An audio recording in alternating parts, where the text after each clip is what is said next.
চলে আসলাম আমতলী উপজেলার চিলা না পূর্ব শিলা। চলে আসলাম আমতলী উপজেলায় পূর্ব চিলায়। এই জায়গায় এসে বিভিন্ন নিদর্শন দেখা যায়। আর এই জায়গাটা সব থেকে উন্নয়নমূলকের ক্ষেত্রে কম, কারণ গ্রামের বিভিন্ন জায়গা আছে যে জায়গায় উন্নয়ন কম হয়, সেই জায়গাটাই হচ্ছে এটা। কিন্তু এই জন্য যে মানুষ পিছিয়ে আছে সেটা কিন্তু না, তাদের যে যাতায়াত পদ্ধতি সেটা দেখে আমি বুঝলাম যে মানুষ সূচনা থেকে কখনোই পিছিয়ে নেই। তাদের বৈজ্ঞানিক এক ধরনের একটা চিন্তা ভাবনা থাকে, তাদের কাজকে সহজ করার জন্য সবসময় তারা এগিয়ে যায়। তো আজকে তাদেরই একটা বৈজ্ঞানিক আমি প্রক্রিয়া দেখাবো, যেটা স্বল্প খরচে তারা সহজে যাতায়াতের জন্য ব্যবহার করে। আমি এখানে আছি একটা ভাসমান তৈরি তাদের একটা নৌকা, যেটা তারা যেটা যেটা দিয়ে তারা এই যে খালটার এটা যেটা দিয়ে তারা এই যে খালটার এটার এপার এবং ওপার পারাপার হয়। কিন্তু এটার ভিতরে রয়েছে একটা বৈজ্ঞানিক প্রক্রিয়া। যখন এটা এই জায়গায় থাকে তখন ওই জায়গায় কিভাবে যায়, আবার যখন ওই জায়গায় কিভাবে থাকে এই জায়গায় কিভাবে আসে।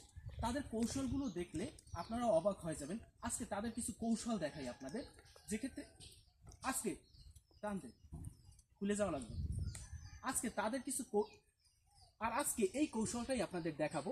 আপনারা এই কৌশলটা বিভিন্ন ক্ষেত্রে কিন্তু ব্যবহারও করতে পারেন চাইলে। যেমন আমি ভাসমান নৌকাটা আমি কুলে আসছি, তাছাড়া ক্যামেরাটা লইয়ায়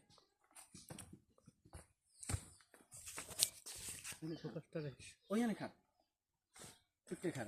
উঠতে খারাপ। যেমন এখানে তারা এইটাকে সোজা রাখার জন্য ব্যবহার করছে উপরে একটা দড়ি, পাইপ দিয়ে এমনভাবে রাখছে যেন এটা আশেপাশে যেন না যাইতে পারে এবং সোজা একদম এই জায়গাটাই থাকে। এবং এই পাশে ব্যবহার করছে একটা দড়ি, যেটা টান দিলে অটোমেটিক উপরে চলে যাইবে। যদি একজনও থাকে বাওয়ার কোনো টেনশনই নাই, একদম ওপারে চলে যাবে। এবং ওপারে যদি কোনো লোক থাকে, যেমন এইটা এপার আছে, ওপার যদি কোনো লোক থাকে তারা এই দড়িটা টান দিলে ওপার আবার চলে যাবে।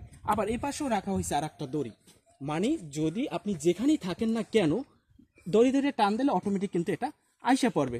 দেখুন কতটা বৈজ্ঞানিক মেধা খাটিয়েছে এ জায়গায়, যেটা আসলে সচরাচর দেখা যায় না,